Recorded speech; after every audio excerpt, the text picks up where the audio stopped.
People think old men stop feeling things, that we just fade into the background. Soft voices, slow steps, polite smiles. But when you've lived long enough, you start to recognize silence for what it really is, a warning. My name is Howard Ellington, 68 years old. Retired carpenter, husband once, widower now. My wife, Margaret, passed 9 years ago. I buried her with my own hands beside the maple tree she planted in our backyard. Since then, my hands have built nothing but quiet. When my son Ethan asked me to move in, I thought maybe it was time to hear laughter again. "It'll be good, Dad," he said. "You shouldn't live alone." And I believed him. I sold my small place in the suburbs and used nearly all of it to help Ethan and his wife, Olivia, buy their dream home. A 2-story with white siding, a porch swing, and a yard that smelled like fresh rain. I remember the way Ethan smiled when we signed the papers. I thought I was helping build his future. For a while, it really did feel like family. I fixed the fence, cooked breakfast, paid my share of bills. Olivia would bring me coffee, sometimes sit for a minute, ask how I was sleeping. Her voice was soft back then, the kind people use when they're pretending to care. But things change.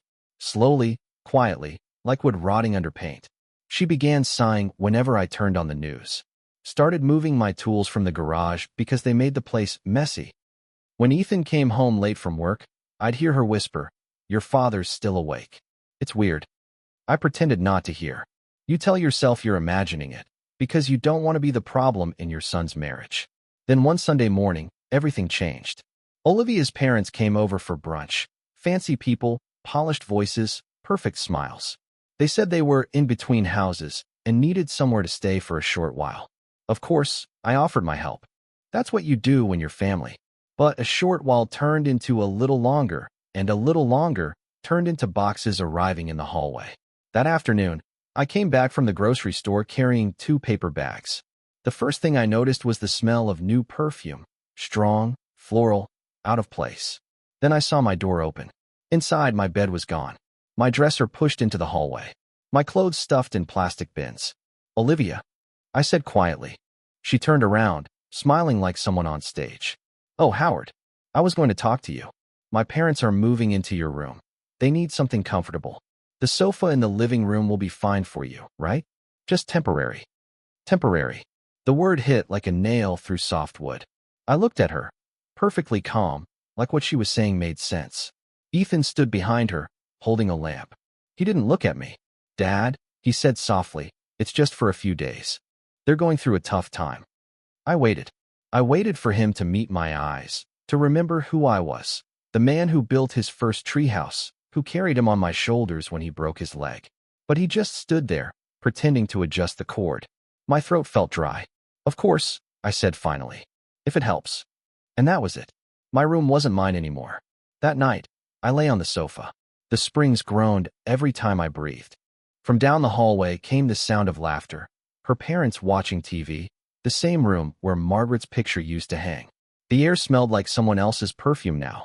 I stared at the ceiling fan and thought about my wife. She used to whisper, "Don't let them take your peace, Howie." But peace isn't something you can protect when everyone around you is taking pieces of you instead. At some point, Ethan walked past me on his way to the kitchen. He didn't say a word, just grabbed a glass of water and went back down the hall. I lay there in the dark, listening to the sound of his footsteps fading, the sound of distance. The next morning, I woke before sunrise. I still made breakfast like I used to. Eggs, toast, black coffee. Old habits don't die easily. When Olivia walked in, she looked surprised. "Oh, you're up early," she said, like I didn't live there. Her parents followed, chatting loudly, sitting at the table I built myself 3 years ago. I sat in the corner, drinking from a chipped mug. The good ones, the ones Margaret bought, were already in use. On the counter was a small wooden box, the one my wife gave me on our 30th anniversary. Inside it were a few old papers, some cash, and something else, something no one in this house knew about. I brushed the dust off its lid and smiled to myself. People think quiet men are harmless. They forget that patience and silence are tools, and I've spent my whole life learning how to use them. The box had been sitting there for years, same spot, same dust. Margaret gave it to me on our 30th anniversary, said, "For when you need to remember who you are." Back then, I didn't understand what she meant. Now I do.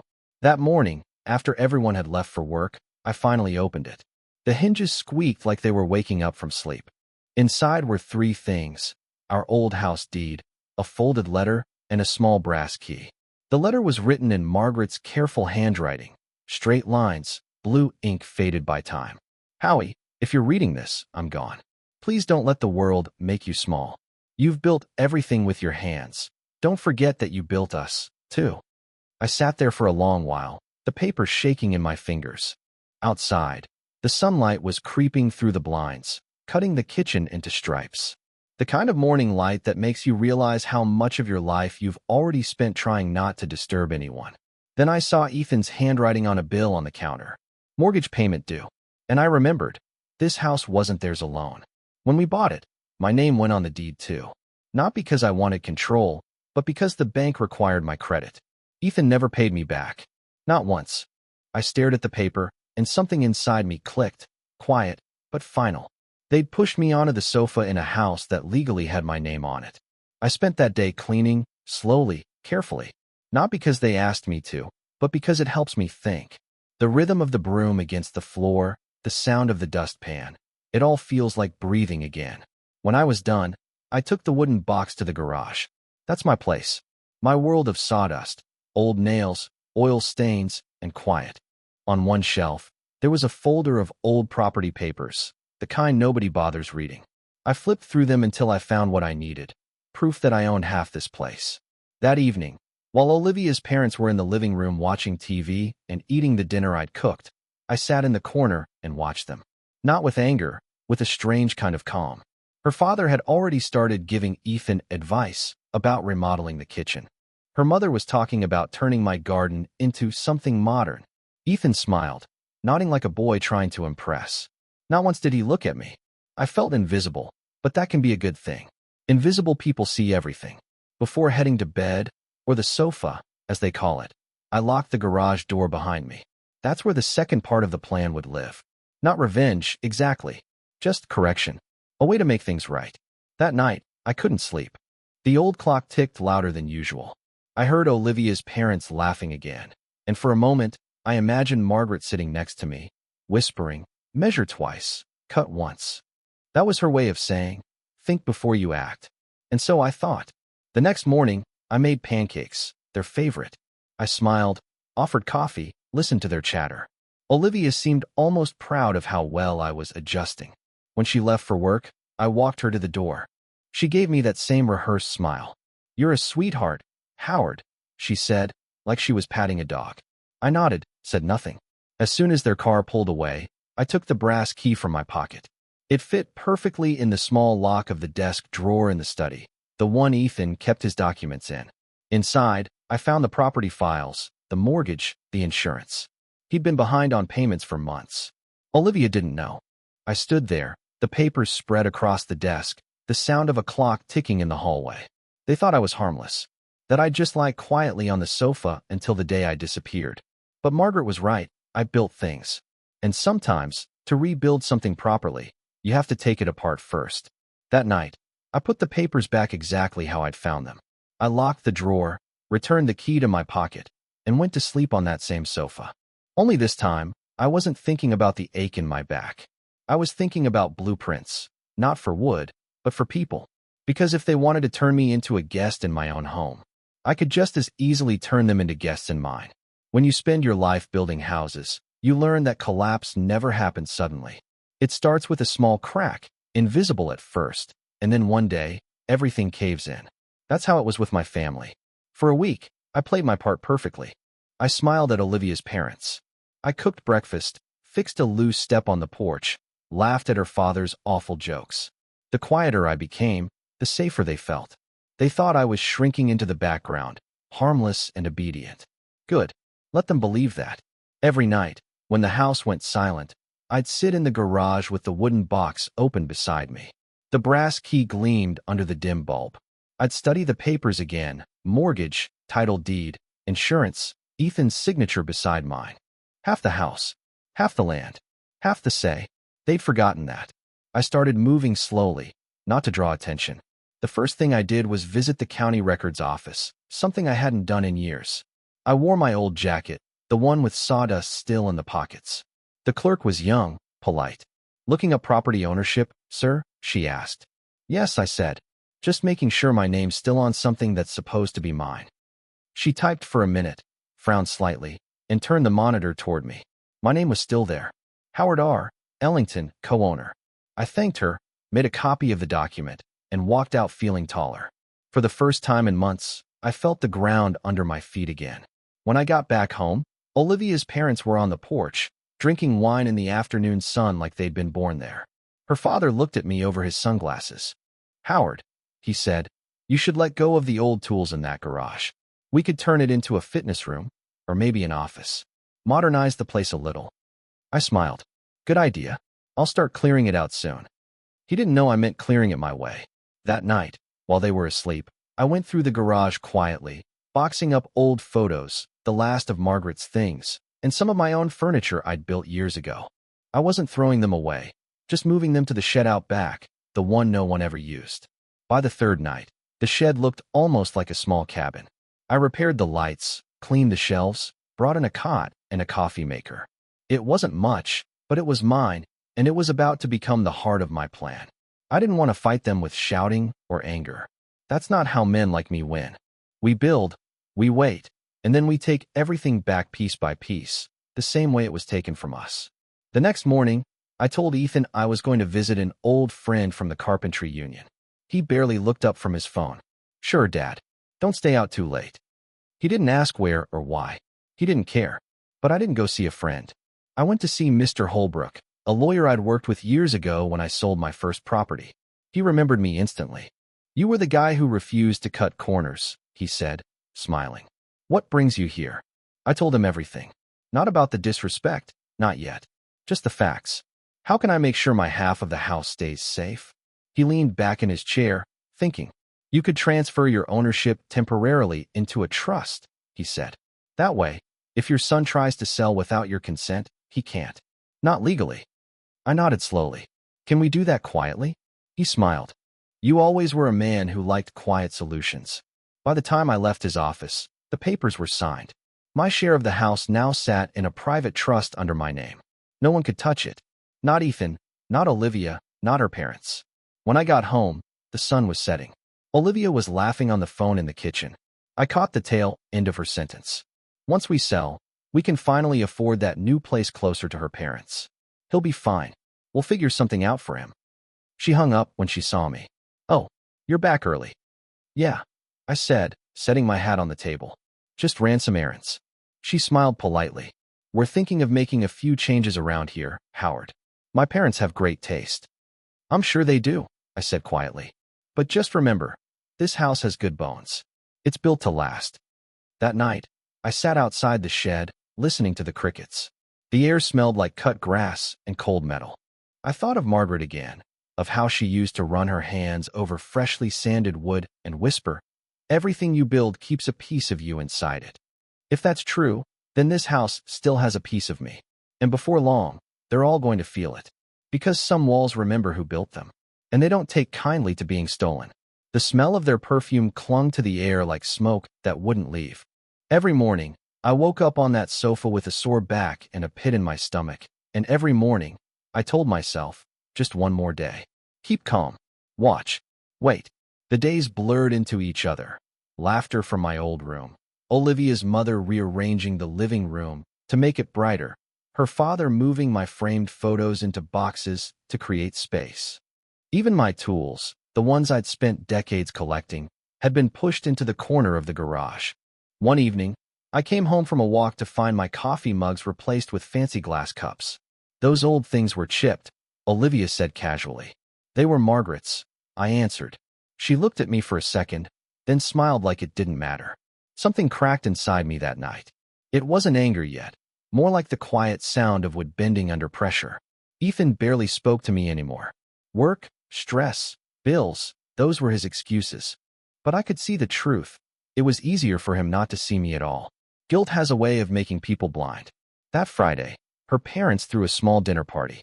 They called it just a friendly get-together. I was told about it 10 minutes before guests arrived. "We'll need the living room, Howard," Olivia said. "Maybe you could eat later? There's soup on the stove." I nodded. Of course. I sat in the kitchen, listening to them laugh, the sound of glasses clinking. Through the half-open door, I could see them all. Ethan in a white shirt, smiling like the son I used to know. Olivia's father talking loudly about investments. Her mother showing guests the new curtains she'd ordered with Ethan's card. They were turning my home into something else entirely, a place where I didn't exist. Halfway through the night, I heard Olivia say, "Ethan's father's been staying with us for a while. He's harmless, just set in his ways." The table laughed. My son didn't. He just looked down. That was my breaking point. Not the sofa. Not the laughter. Not the disrespect. It was the silence of my own son, sitting there while strangers laughed about me like I was a burden, a ghost haunting their happiness. I stood up quietly and stepped outside. The cool air hit my face like a wake-up slap. The stars were out, cold, sharp, distant. I walked toward the shed and turned on the small lamp inside. Everything I'd been planning, everything I'd prepared in silence, suddenly felt justified. Not cruel, just fair. Inside that shed were all the things that still belonged to me. Old furniture, family photos, a few hidden savings, the legal copies of the trust I'd created. And on the workbench sat the wooden box. I opened it again and stared at Margaret's handwriting on the note inside. "Don't let the world make you small." I smiled bitterly. "Too late for that, Maggie," I whispered. But maybe not for long. The next morning, I made breakfast as usual: pancakes, eggs, coffee. Everyone ate. No one thanked me. Her parents were talking about some exciting opportunity, renting out one of the rooms to a friend of theirs just for extra income. Renting out my room. I looked at Ethan. He was silent again. His eyes flicked between Olivia and me, like he was choosing a side and knew it already. After breakfast, I went to the garage and started working, not on wood this time, but on something else entirely. I took the property documents, scanned them, and wrote a small letter addressed to the county housing office. Inside it, I enclosed the proof of co-ownership and a notice that any sale, rental, or financial activity regarding the property required my written consent. It wasn't revenge. It was a safeguard. When I sealed the envelope, my hands didn't tremble. They were steady, the same hands that once built homes, now protecting the last thing that still felt like one. That evening, Olivia came into the garage. She leaned against the doorframe, arms crossed. "Ethan says you've been busy," she said. "Just cleaning," I answered. She tilted her head. "You know, my parents think this house could use more light. Maybe we'll paint the walls. What do you think?" I looked at her for a long second. "Light can't fix what's rotten underneath," I said. Her smile froze for a moment before she laughed softly. "Always the poet, huh?" Then she turned and left, perfume trailing behind her like a warning. That night, the sound of laughter came again from the living room. But this time, it didn't hurt. Because for the first time since I'd been sent to that sofa, I knew something they didn't. Their comfort was built on something fragile, something that was about to shift beneath their feet. And when it did, when they finally realized what they'd done, I wouldn't need to shout or fight. I'd just stand quietly, watch them crumble, and maybe whisper to myself, "Measure twice. Cut once." The envelope was small, plain, unremarkable. Just a white sheet sealed with tape, the kind of thing no one notices when it lands in a stack of mail. But sometimes the smallest pieces of paper carry the loudest weight. I mailed it early that Monday morning, right after sunrise. The town post office smelled like coffee and dust. The clerk smiled, asked if I wanted tracking. I said no. I didn't need to see where it went. I just needed to know it would arrive. By noon, I was back home, sitting on the porch swing I'd built the year Ethan graduated college. The house looked peaceful from outside. White siding, trimmed hedges, sunlight warming the front steps. It could have been a postcard, but inside those walls, something rotten was growing. Olivia's parents had made themselves comfortable. Her father sat at my table every morning, reading my newspaper, while her mother criticized how I brewed coffee. "Too bitter," she'd say. "You should use the machine instead." So I started using the machine, but only for them. Mine came from the old kettle in the shed, where the smell of sawdust felt more like home than that kitchen ever would again. That afternoon, Ethan came home early. He looked tired, not angry, just hollow. "Dad," he said quietly, "Olivia's thinking about making some changes. Maybe selling this place and moving closer to her parents." I looked at him. "She's thinking of selling this place?" He shifted uneasily. "It's just talk right now." The house is technically under both of our names, but nothing. I interrupted gently. You remember who paid for the down payment, right? His eyes flicked up to mine, then away. Dad, come on. Don't make it about money. I smiled faintly. It's never about money, Ethan. It's about respect. And some debts are heavier than dollars. He didn't answer. He just muttered, I'll talk to her, and walked away. I watched him go, my heart heavy but steady. He wasn't cruel, just weak. And weakness can destroy a man faster than hate ever could. 3 days later, the first letter arrived at the house. Olivia picked it up before anyone else did. I watched from the kitchen as she opened it, her expression slowly shifting from mild curiosity to confusion, then something close to fear. What's that? Her mother asked. Olivia hesitated. It's from the county office. Her father reached for it, scanning the lines. His eyebrows shot up. What the hell is this? It says any sale or rental of the property requires written authorization from Howard R. Ellington. The silence that followed was delicious. Olivia looked at me, eyes narrowing. Did you do this? I took a sip of my coffee. Do what? This notice. It says you co-own the property. I set the cup down, calm as ever. That's because I do. Her father scoffed. This must be a mistake. No mistake, I said. I helped buy this house. My name was on the deed before you even knew it existed. Olivia's voice trembled between anger and disbelief. So what? You're just going to stop us from selling our own home? I looked her straight in the eye. You mean my home? The one I was told to sleep on the sofa in.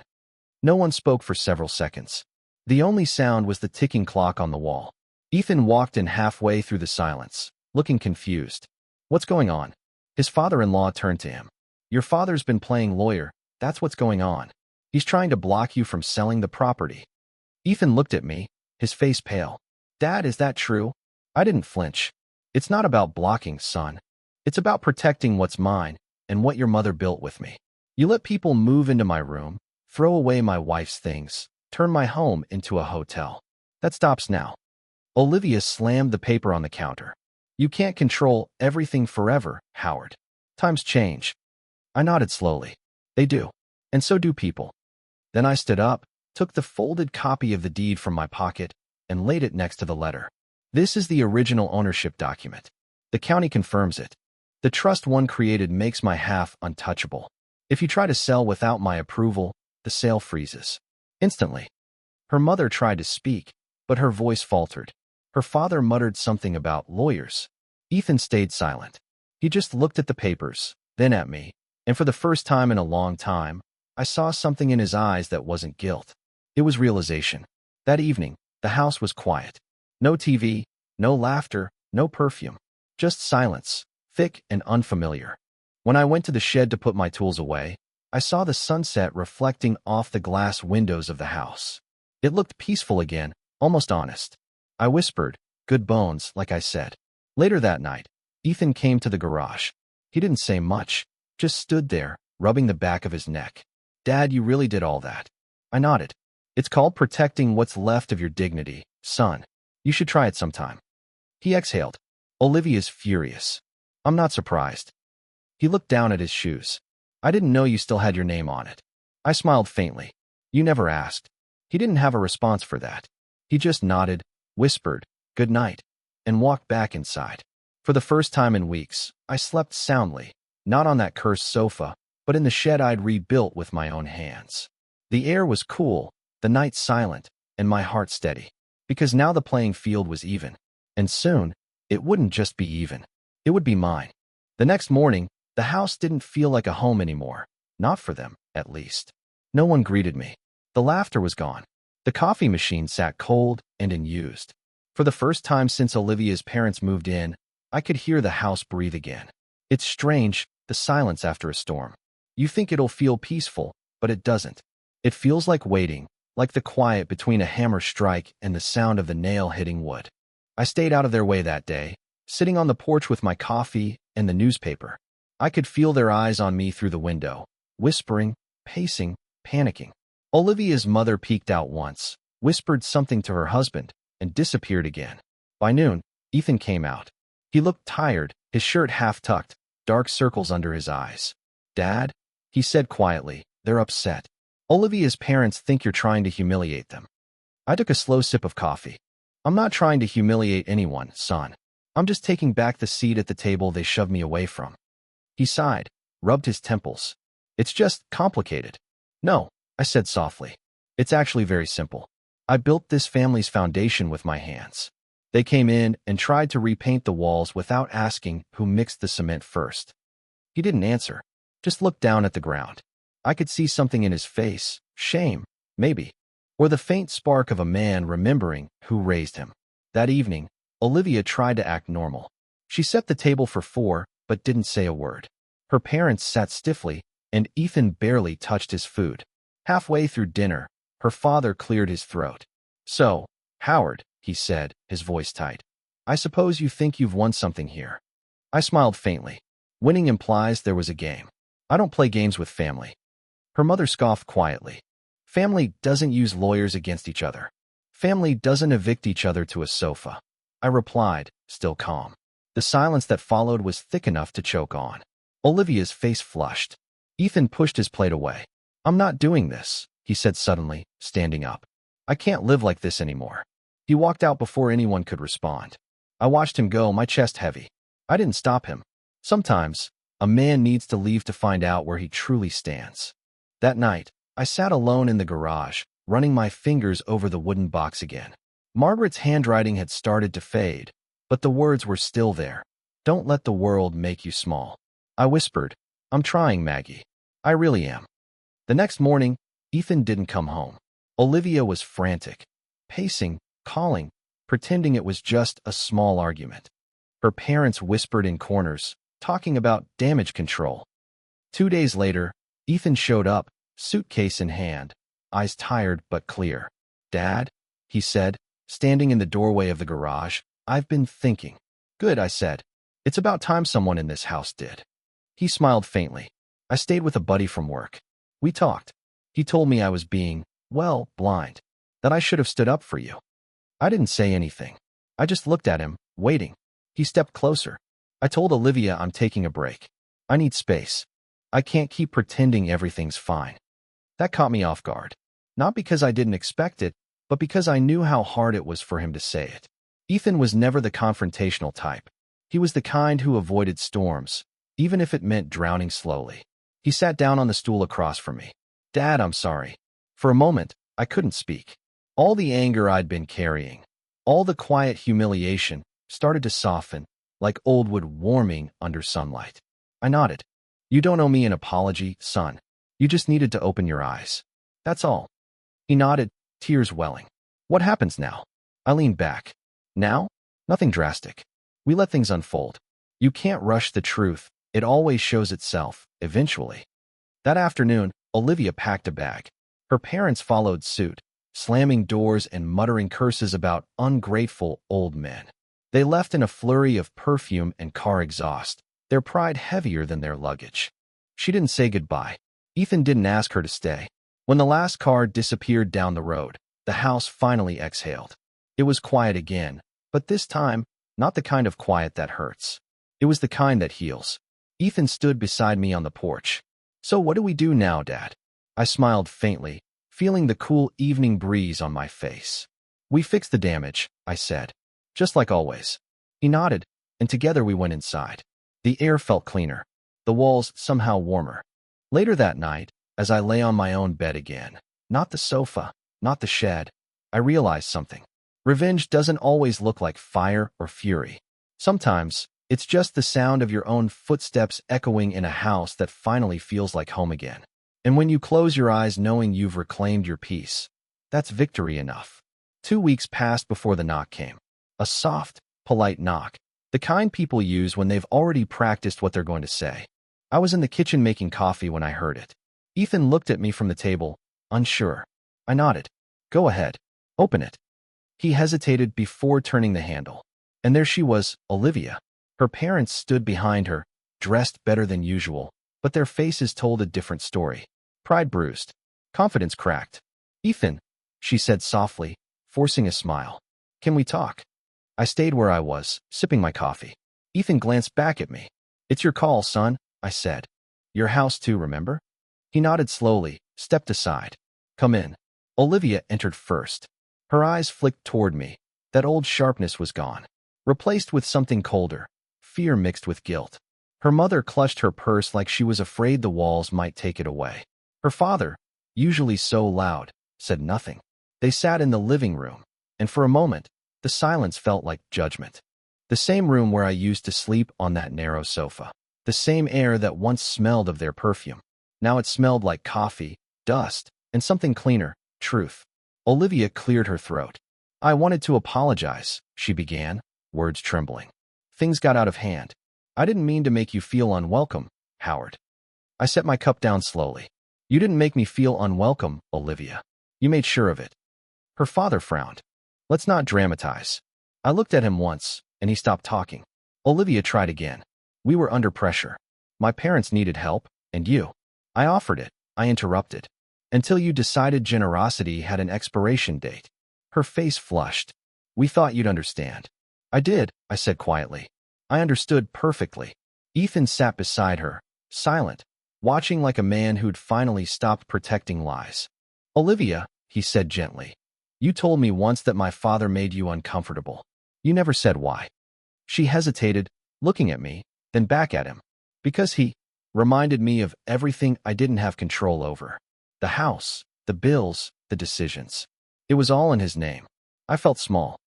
I nodded slowly. And so you made me smaller. That's usually how fear works. No one spoke after that. Her parents stared at the floor. The old clock ticked like a metronome of shame. Finally, Olivia said, we're staying with friends right now. But we'd like to move back in for a while. Just until we get things sorted out. Ethan turned to me. Dad, I studied them carefully. The same people who'd once treated me like furniture now looked at me like a man who could decide their fate. It was a strange feeling. Not power, not satisfaction. Just clarity. You can move back in, I said slowly. Under one condition. Olivia blinked. Anything. You don't touch my room. You don't touch my things. You respect this house, and the people who built it, as if it were holy ground. If you can't do that, then you walk out and never come back. Her parents looked uncomfortable. Her mother opened her mouth, but Olivia spoke first. We understand. Ethan nodded. It's fair. They moved back in the next day. But it wasn't the same anymore. Not for them. Not for me. The air had changed. They walked softer, spoke quieter. The arrogance that once filled every corner had drained away. I didn't treat them cruelly. I didn't need to. Sometimes silence is the loudest punishment of all. A week later, I found Olivia in the kitchen washing dishes. She turned when she heard me. Howard, she said softly. Thank you for letting us come back. I leaned against the doorway. I didn't do it for you. I did it for Ethan. He still believes in second chances. She nodded, wiping her hands. You're a good man. I smiled faintly. No, just an old man who remembers what it means to lose everything. That night, I sat on the porch while Ethan joined me with 2 mugs of coffee. You handled that better than I could have, he said. I didn't do it to be kind, I answered. I did it to be done. He frowned. Done. Done carrying the weight of people who mistake kindness for weakness, I said quietly. You don't get peace by winning. You get it by letting go. He nodded slowly, staring out at the yard. The wind rustled through the maple tree, scattering leaves like fading memories. Inside, the house was quiet again. Not tense, not broken, just quiet. It no longer belonged to anyone who wanted to own it. It simply existed, as it should. When I finally went to bed, I looked around the room that used to be mine, then wasn't, and now was again. On the nightstand sat the wooden box. Margaret's note lay inside, edges yellowed with time. I whispered, You were right, Maggie. The world tried to make me small, but I remembered how to stand. The lamp clicked off, and for the first time in years, the silence felt like peace. Not revenge, not victory, just peace. Peace never lasts long when guilt is still breathing under the floorboards. For a while, the house was calm. Olivia and her parents walked carefully, spoke softly, and tried their best to pretend nothing had happened. But pretending doesn't heal what pride has broken. It only delays the reckoning. It began one Thursday morning. I was out back trimming the hedges when I saw a black sedan pull into the driveway. A man in a gray suit stepped out, holding a clipboard. He rang the doorbell. Olivia answered, smiling politely. That same fake smile I'd seen the day she pushed me to the sofa. But it didn't last. Within seconds, her face turned pale. The man spoke quietly, showed her a paper, and handed her a card. Her father came out next, arguing, his voice cracking. "Sir, there must be some mistake," he said. "We paid that months ago." The man shook his head. "According to these records, you refinanced under a joint account that defaulted. The bank will need to review your assets." When the car left, I found Olivia sitting at the table, staring at nothing. Her father paced the room like a trapped animal. Her mother wiped her eyes with a napkin that already looked soaked. Ethan came home an hour later. "What's going on?" Olivia looked up. "It's my parents' business loan. They used their house as collateral. And it's gone. They're losing it." Ethan froze. "What?" Her father slammed his fist on the counter. "The market crashed, all right. It's not our fault. The bank's repossessing everything." He turned to me then, eyes burning. "You must be happy now, old man. Sitting there like a saint while my life falls apart."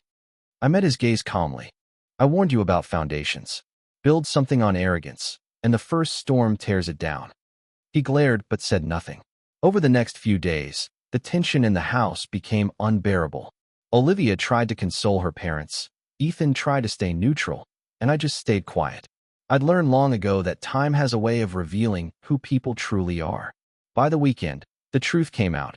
Olivia's parents hadn't just lost their house. They'd taken loans using Ethan's name as a secondary guarantor without his full understanding. He'd signed a few papers months ago, thinking it was for a small investment. When he found out, he confronted Olivia in the kitchen. "You knew?" he asked, voice trembling. She tried to defend herself. "They just needed help. It was supposed to be temporary." "Like when my father was supposed to sleep on the sofa?" he said bitterly. The words hung in the air like thunder. Her father started shouting again, but Ethan cut him off. "You used me. You used my name, my trust, just like you used my father's generosity. And I'm done." He walked out to the garage. I followed, saying nothing, just standing beside him as he leaned against the workbench, breathing hard. "I was blind, Dad," he said finally.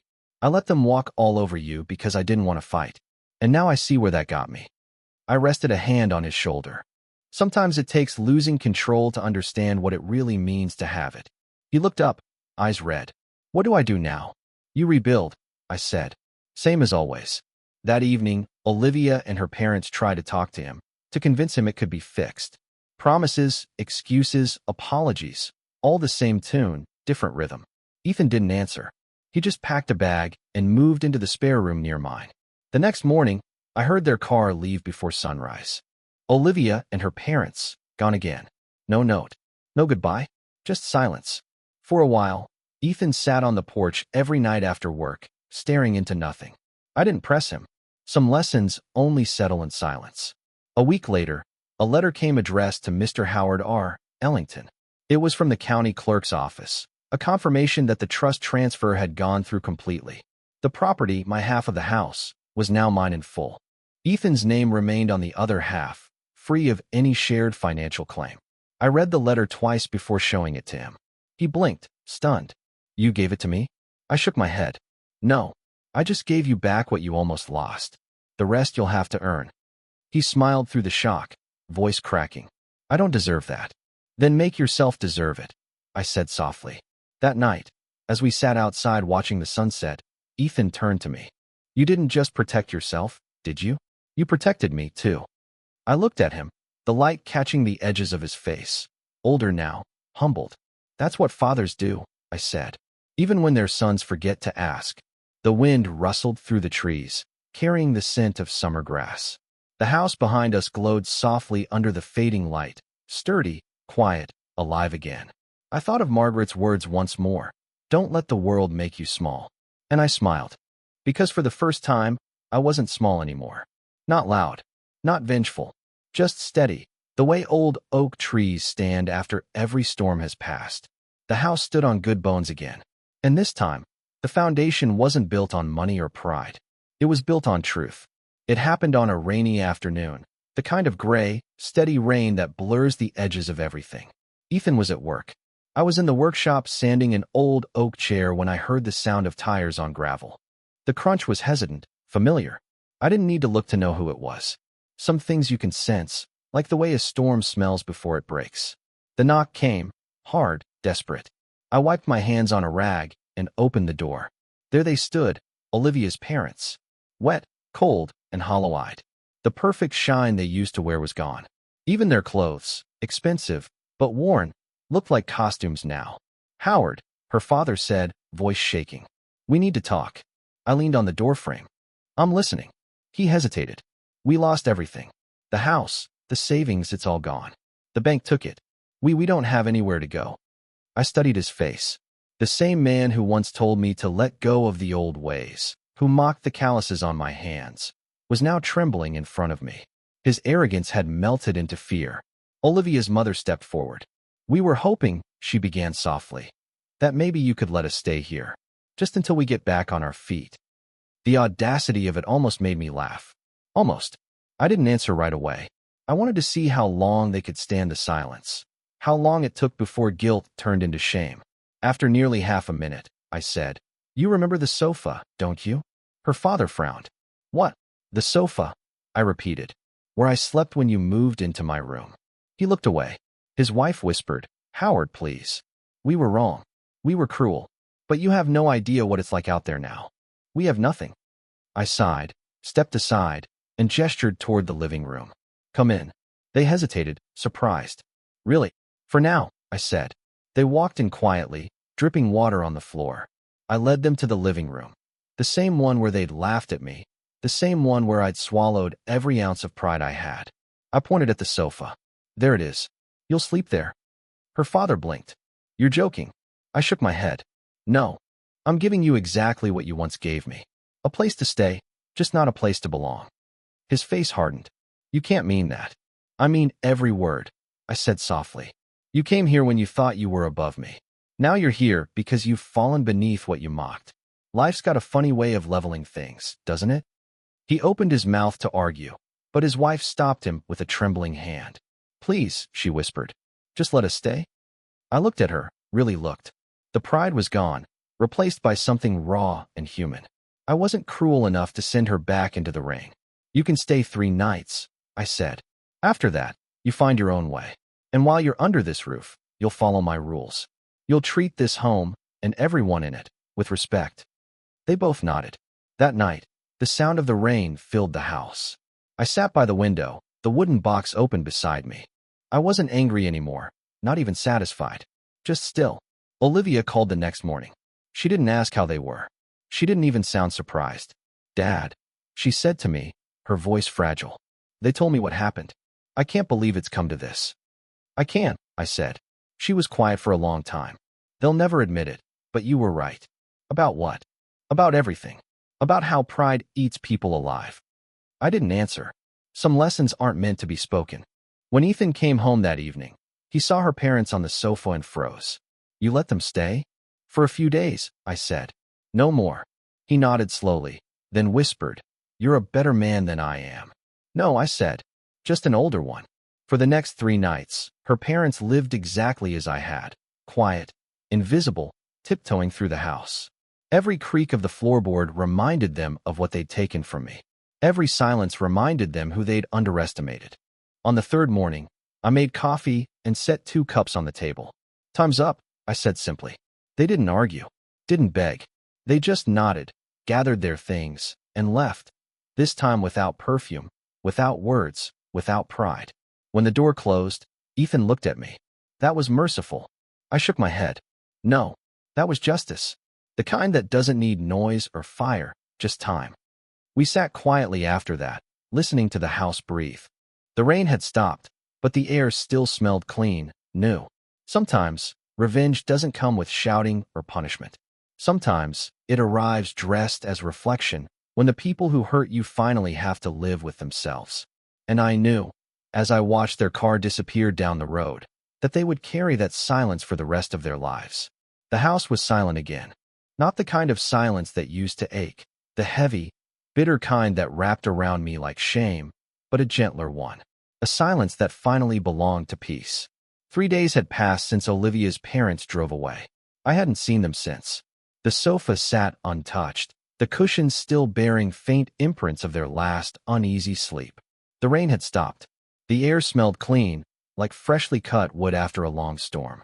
I spent that morning in the garden, pruning the maple tree Margaret planted so many years ago. It had grown tall, stronger than I ever imagined. Its roots ran deep, just like her patience used to. Ethan joined me after a while, holding 2 cups of coffee.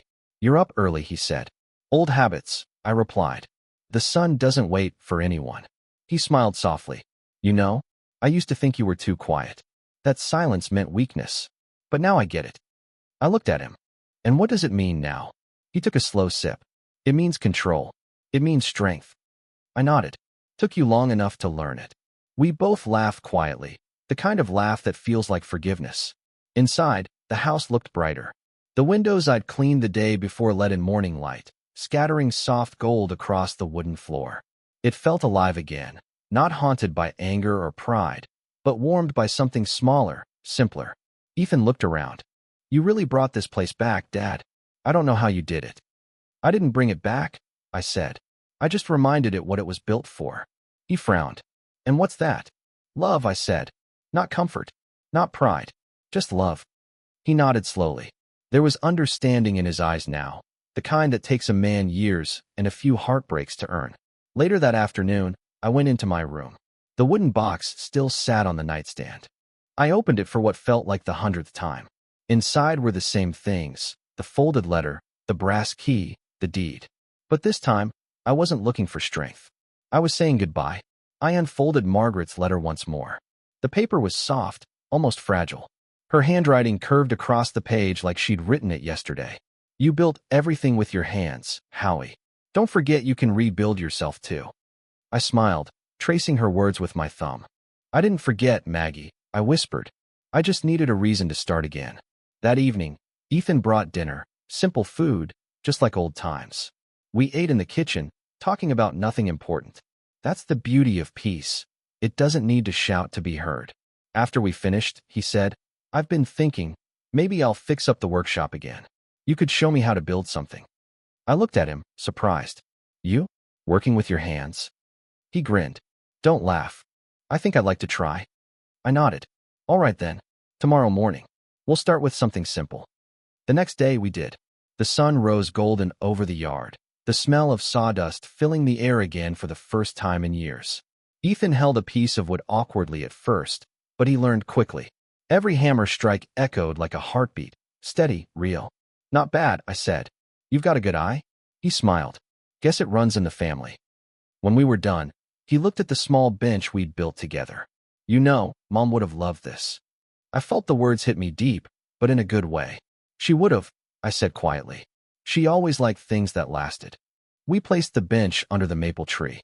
The evening light filtered through the leaves, painting everything gold. For a moment, time stopped.